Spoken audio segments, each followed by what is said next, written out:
नमस्कार दोस्तों, स्वागत है आप सभी का आपके अपने YouTube चैनल सनोडिया 91 पर। मैं हूं आपका दोस्त राजन सनोडिया। देखिए दोस्तों, आज के इस वीडियो में हम पढ़ने वाले हैं सामान्य ज्ञान यानी कि जीके के वेरी मोस्ट इंपॉर्टेंट क्वेश्चन जो बार बार एग्जाम में रिपीट होते हैं और आगे आने वाले सभी एग्जाम में आने की 100% संभावना बनती है। तो आइए दोस्तों, शुरुआत करते हैं क्वेश्चन नंबर 1 से। दोस्तों, अगर आप भी चाहें तो इस टेस्ट को मेरे साथ साथ लगा सकते हैं और लास्ट में कमेंट करके जरूर बताना दोस्तों कि आपके कितने क्वेश्चन सही होते हैं। तो चलिए दोस्तों, शुरुआत करते हैं क्वेश्चन नंबर 1 से। क्वेश्चन नंबर 1 है, निम्न में से कौन फुटबॉल खेल से संबंधित नहीं है। यहाँ पर दोस्तों 4 ट्रॉफी और कप के नाम दिए हुए हैं। आपको ये बताना है कि कौन सी ट्रॉफी या कप फुटबॉल खेल से संबंधित नहीं है। तो इस सवाल का सही आंसर हो जाएगा option number D, Rangaswamy cup. याद रखना, संतोष ट्रॉफी, डूरंड कप और रोबर्स कप ये तीनों जो हैं ये फुटबॉल खेल से संबंधित हैं। ठीक है, फुटबॉल की ट्रॉफी या कप हैं। लेकिन जो रंगास्वामी कप है ये किस खेल से संबंधित है? तो रंगास्वामी कप जो है ये हॉकी खेल से संबंधित है। इस चीज को भी आपको याद रखना है। याद रखना, अगर आपसे पूछे कि संतोष ट्रॉफी किस खेल से संबंधित है तो फुटबॉल से है, डूरंड कप किस खेल से संबंधित है तो फुटबॉल से है, रोबर्स कप किस खेल से संबंधित है तो फुटबॉल से है, और यदि आपसे पूछे कि रंगास्वामी कप किस खेल से संबंधित है तो हॉकी खेल से संबंधित है। इसलिए इस सवाल का सही आंसर हो जाएगा रंगास्वामी कप। नेक्स्ट क्वेश्चन देखते हैं, क्वेश्चन नंबर 2। बांग्लादेश की मुद्रा का नाम क्या है? बहुत ही इंपॉर्टेंट क्वेश्चन दोस्तों। जितने भी देश हैं, ठीक है, खासकर एशिया के, सभी की आपको क्या करना है, राजधानी याद करना है और मुद्रा याद रखना है। ठीक है, क्योंकि एक क्वेश्चन 100% पूछा ही जाता है। तो बांग्लादेश की मुद्रा का नाम क्या है? बांग्लादेश की मुद्रा का नाम है टका। क्या है? बांग्लादेश की मुद्रा का नाम टका है। और बांग्लादेश की राजधानी का नाम क्या है? तो याद रखना दोस्तों, बांग्लादेश की राजधानी का नाम है ढाका। क्या है?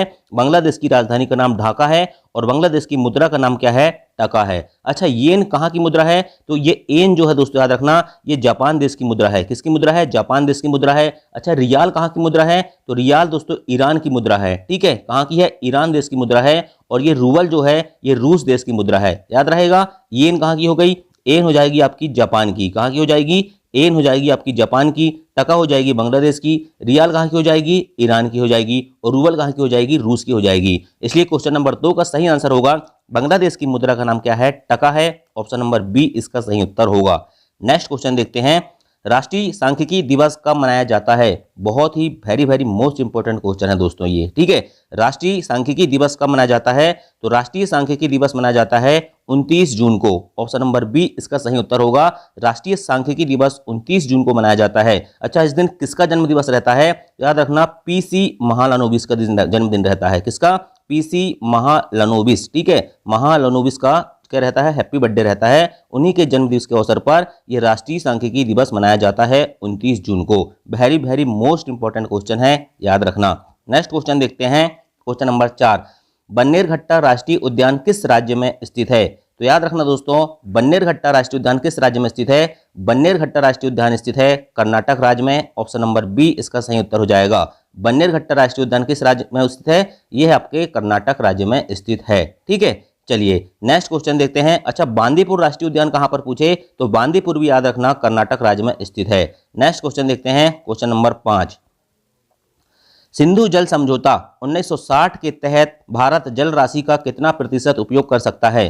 जो सिंधु जल समझौता हुआ था दोस्तों 1960 में हुआ था, इस चीज को याद रखना। ठीक है, और किसके बीच में हुआ था? भारत और पाकिस्तान के बीच में हुआ था। तो याद रखना, 1960 सिंधु जल समझौता के तहत भारत जल राशि का मात्र 20% उपयोग कर सकता है। बाकी 80% कौन उपयोग करेगा? तो 80% उपयोग करता है पाकिस्तान। ठीक है, 80% पाकिस्तान करता है और 20% कौन करता है? भारत करता है, सिंधु जल समझौता 1960 के तहत। नेक्स्ट क्वेश्चन देखते हैं, question number 6। Salt lake stadium कहां पर स्थित है? तो सॉल्ट लेक स्टेडियम दोस्तों याद रखना, वेरी मोस्ट इंपॉर्टेंट क्वेश्चन है, एमपी फॉरेस्ट गार्ड परीक्षा में आया हुआ सवाल है। तो सॉल्ट लेक स्टेडियम जो है ये है कोलकाता में। कहां पर स्थित है? कोलकाता में। अच्छा, एक क्रिकेट का बहुत ही फेमस स्टेडियम है ईडन गार्डन। ईडन गार्डन का नाम आपने सुना होगा। ईडन गार्डन स्टेडियम भी कहां पर स्थित है? कोलकाता में स्थित है। और सॉल्ट लेक स्टेडियम कहां पर स्थित है? ये भी कोलकाता में स्थित है। नेक्स्ट क्वेश्चन देखते हैं, क्वेश्चन नंबर 7। भारत में 10वीं शताब्दी के दौरान शिक्षा का प्रमुख केंद्र कौन सा था? भारत में 10वीं शताब्दी के दौरान शिक्षा का प्रमुख केंद्र कौन सा था? तो इसका सही उत्तर हो जाएगा दोस्तों नालंदा। ऑप्शन नंबर सी याद रखना, नालंदा जो है भारत में 10वीं शताब्दी के दौरान शिक्षा का प्रमुख केंद्र था, क्योंकि उस समय नालंदा विश्वविद्यालय में बहुत ही महान लोग आते थे शिक्षा ग्रहण करने और शिक्षा का प्रमुख केंद्र बन गया था नालंदा। नेक्स्ट क्वेश्चन देखते हैं, question number 8, the discovery of India, इसको हिंदी में कह सकते हैं भारत की खोज, ठीक है। द डिस्कवरी ऑफ इंडिया पुस्तक के लेखक कौन है? तो आपको पता होगा दोस्तों, द डिस्कवरी ऑफ इंडिया पुस्तक के लेखक हैं जवाहरलाल नेहरू। जवाहरलाल नेहरू कौन थे? भारत के प्रथम प्रधानमंत्री बनते हैं जवाहरलाल नेहरू, उन्हीं के द्वारा लिखी पुस्तक थी द डिस्कवरी ऑफ इंडिया। क्या थी? द डिस्कवरी ऑफ इंडिया पुस्तक के लेखक कौन है? जवाहरलाल नेहरू हैं। नेक्स्ट क्वेश्चन देखते हैं, क्वेश्चन नंबर 9, डिजिटल शक्ति अभियान की शुरुआत किस वर्ष हुई थी? डिजिटल शक्ति अभियान की शुरुआत किस वर्ष हुई थी? 2016, 2017, 2018 या 2019? तो इस सवाल का सही जवाब हो जाएगा ऑप्शन नंबर सी 2018। याद रखना 2018 में डिजिटल शक्ति अभियान की शुरुआत हुई थी। आया हुआ लेटेस्ट क्वेश्चन है। जब इस प्रकार के क्वेश्चन आते हैं एग्जाम में तो हमसे नहीं बनते, क्योंकि हम लूसेंट पढ़ के जाते हैं और लूसेंट में ये क्वेश्चन नहीं रहते हैं, ठीक है। चलिए नेक्स्ट क्वेश्चन देखते हैं, एशिया का पेरिस किसे कहा जाता है? तो एशिया का पेरिस कहा जाता है थाईलैंड को। ऑप्शन नंबर ए इसका सही उत्तर होगा। एशिया का पेरिस किसे कहा जाता है? थाईलैंड को कहा जाता है। अच्छा, श्रीलंका को क्या कहा जाता है? तो हिंद महासागर का मोती श्रीलंका को कहा जाता है, याद रखना। नेक्स्ट क्वेश्चन देखते हैं, क्वेश्चन नंबर 11, अर्जुन पुरस्कार की शुरुआत किस वर्ष हुई थी? अर्जुन पुरस्कार की शुरुआत होती है 1961 में। ऑप्शन नंबर बी इसका सही उत्तर हो जाएगा।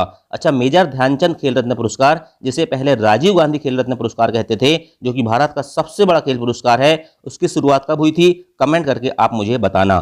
नेक्स्ट क्वेश्चन देखते हैं, क्वेश्चन नंबर 12, भारत के प्रथम चुनाव आयुक्त कौन थे? तो भारत के प्रथम चुनाव आयुक्त कौन थे? सुकुमार सेन थे, ठीक है। भारत के प्रथम चुनाव आयुक्त थे सुकुमार सेन। अच्छा, भारत के वर्तमान में चुनाव आयुक्त कौन है? मुख्य चुनाव आयुक्त कौन है? तो ये है राजीव कुमार, ठीक है। राजीव कुमार वर्तमान में भारत के मुख्य चुनाव आयुक्त हैं। अच्छा, बीएस रमा देवी कौन थी? तो ये भारत की प्रथम महिला थी जो क्या बनती हैं? चुनाव आयुक्त बनती हैं। मुख्य चुनाव आयुक्त बनने वाली भारत की प्रथम महिला कौन थी? वीएस रमा देवी थी, ठीक है। सारे क्वेश्चन इंपॉर्टेंट है, याद रखना। नेक्स्ट क्वेश्चन है, ऑस्ट्रेलिया के घास के मैदान को क्या कहा जाता है? तो ऑस्ट्रेलिया, देखिए दोस्तों, ऑस्ट्रेलिया आप देखते होंगे क्रिकेट की बहुत फेमस टीम है वहां पर, ठीक है।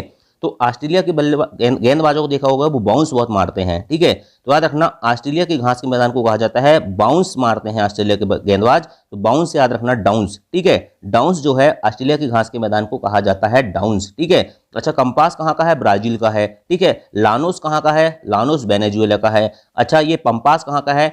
तो पंपास है अर्जेंटीना का, ठीक है। आप सोच रहे होंगे कि कैसे याद हो जाएंगे। देखो, जितना आप रिवीजन करोगे ना, जितने ज्यादा एमसीक्यू की प्रैक्टिस करोगे, आपको सारी चीजें याद हो जाएंगी। आपको किसी ट्रिक की जरूरत नहीं पड़ेगी। बस एक ही शर्त है कि आपको बार बार रिवीजन करना पड़ेगा और बार बार एमसीक्यू लगाना पड़ेगा। नेक्स्ट क्वेश्चन देखते हैं, क्वेश्चन नंबर 14, उस्ताद अमजद अली खान किस वाद्य यंत्र से संबंधित हैं? उस्ताद अमजद अली खान किस वाद्य यंत्र से संबंधित हैं? तो उस्ताद अमजद अली खान सरोद वादक है। क्या है? सरोद वादक है। ऑप्शन नंबर ए इसका सही उत्तर हो जाएगा। अच्छा, जाकिर हुसैन का नाम सुना होगा, वो तबला बजाने वाले थे। शहनाई में कौन है? हरिप्रसाद चौरसिया। कौन है शहनाई में? हरिप्रसाद चौरसिया। हरिप्रसाद चौरसिया बांसुरी में है, ठीक है। और शहनाई में कौन है? बिस्मिल्लाह खां है, याद रखना। तबला कौन हो गया? जाकिर हुसैन। शहनाई में बिस्मिल्लाह खां और बांसुरी में हरिप्रसाद चौरसिया और सरोद में कौन है? उस्ताद अमजद अली खान, ठीक है। चारों फैक्ट इंपॉर्टेंट है, आपको लिखना है, याद करना है। नेक्स्ट क्वेश्चन देखते हैं, सूरत किस नदी के किनारे बसा हुआ शहर है? तो सूरत आपको पता होगा दोस्तों, सूती वस्त्र जो है यहाँ पर फेमस है, ठीक है। सूरत जो है ताप्ती नदी के किनारे है, याद रखना। ताप्ती और नर्मदा दो ऐसी नदियां हैं जो पूर्व से पश्चिम की ओर बहती हैं। इंपॉर्टेंट क्वेश्चन याद रखना। और दोनों भ्रंश घाटी में बहती हैं और ताप्ती नदी के किनारे बसा हुआ है सूरत शहर। ये सूरत किस राज्य में स्थित है? कमेंट करके आप मुझे बताना। नेक्स्ट क्वेश्चन है, कबड्डी में एक टीम में खिलाड़ियों की संख्या कितनी होती है? तो कबड्डी में एक टीम में खिलाड़ियों की संख्या कितनी होती है? कबड्डी में होते हैं एक टीम में 7 खिलाड़ी। कितने होते हैं? 7 खिलाड़ी होते हैं कबड्डी में एक टीम में। अच्छा, बोनस लाइन शब्द किस खेल से संबंधित है? तो याद रखना, बोनस लाइन शब्द जो है ये कबड्डी खेल से संबंधित है।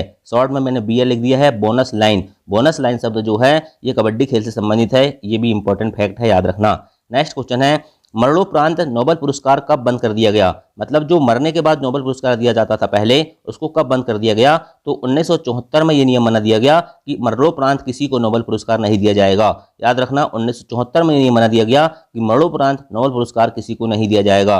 नेक्स्ट क्वेश्चन है, भारतीय क्रिकेट कंट्रोल बोर्ड बीसीसीआई की स्थापना कब हुई थी? भारतीय क्रिकेट कंट्रोल बोर्ड यानी कि बीसीसीआई, ठीक है, भारतीय क्रिकेट कंट्रोल बोर्ड, इसकी स्थापना होती है 1928 में और इसका हेडक्वार्टर यानी कि मुख्यालय कहां पर स्थित है? तो इसका हेडक्वार्टर मुख्यालय है मुंबई में। याद रखना, भारतीय क्रिकेट कंट्रोल बोर्ड की स्थापना 1928 में हुई थी और इसके कहाँ है, हेडक्वार्टर कहां पर है? मुंबई में स्थित है। नेक्स्ट क्वेश्चन है, विश्व का सबसे बड़ा मरुस्थल कौन सा है? तो विश्व का सबसे बड़ा मरुस्थल है सहारा मरुस्थल, ठीक है, जो सभी को सहारा देता है वो सबसे बड़ा होता है। याद रखना, विश्व का सबसे बड़ा मरुस्थल है सहारा मरुस्थल। और आज का अंतिम क्वेश्चन है, गोल्फ के मैदान को किस नाम से जाना जाता है? तो गोल्फ के मैदान को याद रखना कोर्स कहा जाता है। जैसे आप कोर्स खरीदते हो ना, याद रखना उसी प्रकार से गोल्फ के मैदान को क्या कहा जाता है? कोर्स कहा जाता है, ठीक है। तो ये 20 क्वेश्चन है दोस्तों, 20 में से आपके कितने सही हुए हैं कमेंट करके जरूर बताना। और आपको वीडियो की क्वालिटी और वीडियो के क्वेश्चन पसंद आए होंगे तो वीडियो को लाइक जरूर करना। चैनल में पहली बार आए होगे तो चैनल को सब्सक्राइब कर लेना, ताकि आपको दोस्तों रोज ऐसे ही वीडियो मिलते रहेंगे प्रैक्टिस करने के लिए। थैंक यू, जय हिंद, जय भारत।